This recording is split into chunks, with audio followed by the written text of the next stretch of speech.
Hello everyone, so back with the nonprofit, and now we're going to finally get to the purpose of all of this work we've been doing regarding nonprofits. So this is going to be your next speech, and your speech will be a little different this time. I think it's going to be a little more representative of what you may do in the future regarding presenting information and public speaking kind of tied together.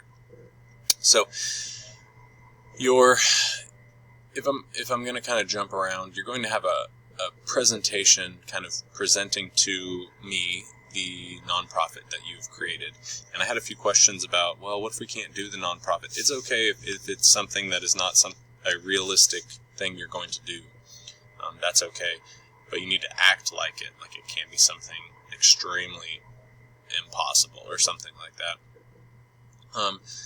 But what you're going to do is then, in what I see it as, is like you have the first slide up and you say, hi, I'm Coach Keim and I'm here to talk to you about my nonprofit. The name of it is such and such. And then you kind of jump right into all of these things that I have listed here.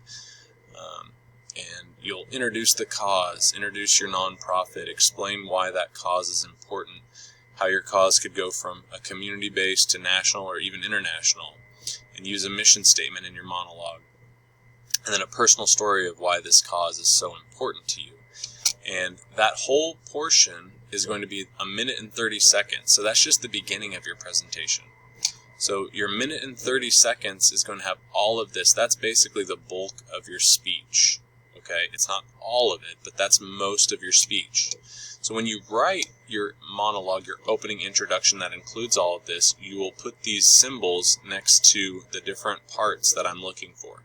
Okay, so that will help guide you and make you get everything here.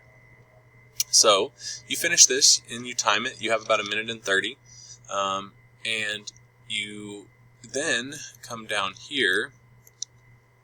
Let's see if I can figure this out.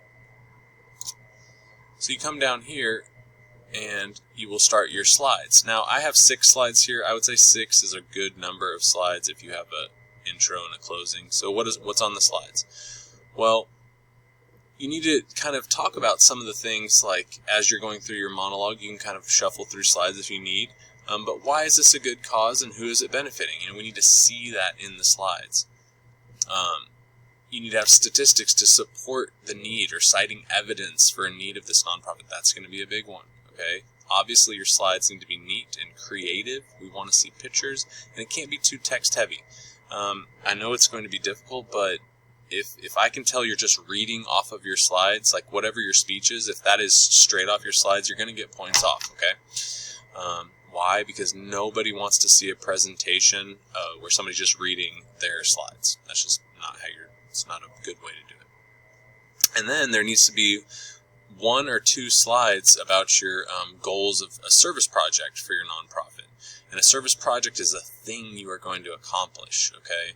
So you're going to build something, make something, get people involved, something like that. And then another slide is going to be about your education outreach.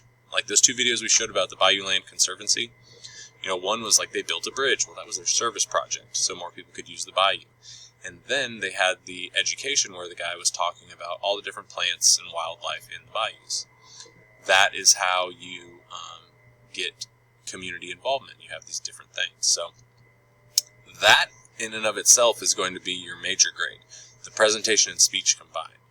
And the rubric's going to be a little bit, I would say, a little more challenging, but just keep in mind that all of this stuff, if you have all of this stuff in the presentation portion and all of this stuff in the speech portion here, because you got to understand, once you finish this and then you get into the other parts of your presentation, it will be much longer than 1 minute 30. So keep that in mind. And if you guys have any other questions, I'm going to post this and this worksheet, and we're going to work on this for a couple of days. I'll probably check in Thursday or so, but that's what you're going to be working on. So, all right, guys, thanks.